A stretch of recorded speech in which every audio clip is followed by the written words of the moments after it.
சிறுவனும் அதிசய மாமரமும்.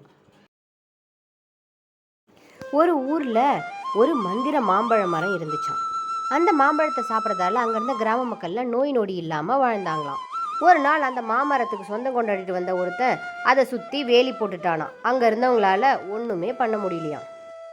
ஒரு நாள் கவின் அப்படிங்கிற பையனோட ஃப்ரெண்டுக்கு உடம்பு சரியில்லாமல் இருந்துச்சான். தன் ஃப்ரெண்டுக்கு உடம்பு சரியாகும்னு நினச்ச அந்த குட்டி பையன் உடனே வேலி ஏறி குதித்து அந்த மாமரத்துக்கிட்ட போயிட்டானாம். அந்த மரத்தில் இருந்த ஒரு மாம்பழத்தை பறிச்சுட்டு வந்து தன் தோழிக்கு கொண்டு வந்து கொடுத்தானாம். அதை சாப்பிட்டதுமே அந்த பொண்ணுக்கு உடம்பு சரியாக போயிடுச்சான். அடுத்த நாள் காலையில் எல்லாரும் அங்கே ஆச்சரியமாக பார்த்தாங்களாம். ஏன்னா அங்கே வேலி உடைக்கப்பட்டிருந்துச்சான்.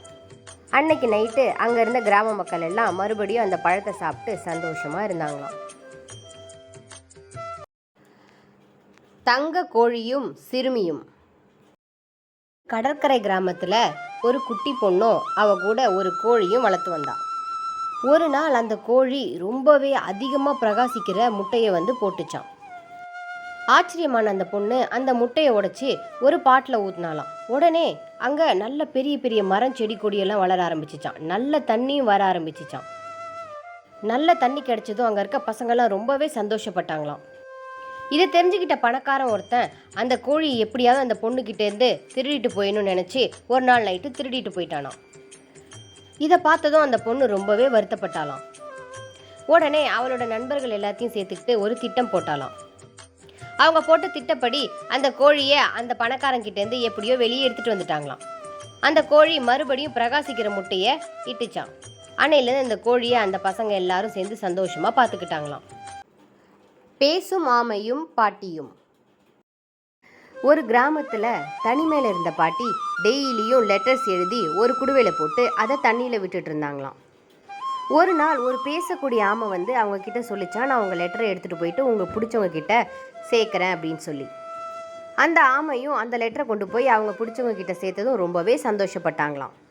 அது மட்டும் இல்லாமல் பிரிஞ்சு போன நண்பர்கள் கூட ஒன்று சேர்ந்தாங்களாம். இதை பார்த்து அந்த ஊர் மக்களும் அவங்களுக்கு பிடிச்சவங்களுக்கு லெட்டர் எழுதி ஒரு கண்ணாடி குடுவையில் போட்டு தண்ணியில் விட ஆரம்பிச்சிட்டாங்களாம். ஒரு நாள் அந்த பாட்டியும் ஆமையும் உட்காந்து பார்க்கும்போது அந்த தண்ணி ஃபுல்லாகவே குடுவையில் நிறைஞ்சிருந்துச்சு. ஆட்டுக்குட்டியும் சிறுவனும். ஒரு கிராமத்தில் ஒரு பாட்டி தன் பேரனும் ஆட்டுக்குட்டியோட வசிச்சுட்டு வந்தாங்களாம். அந்த ஆடு ஒரு நாள் அந்த கிராமத்தை விட்டே காணாமல் போயிடுச்சான்.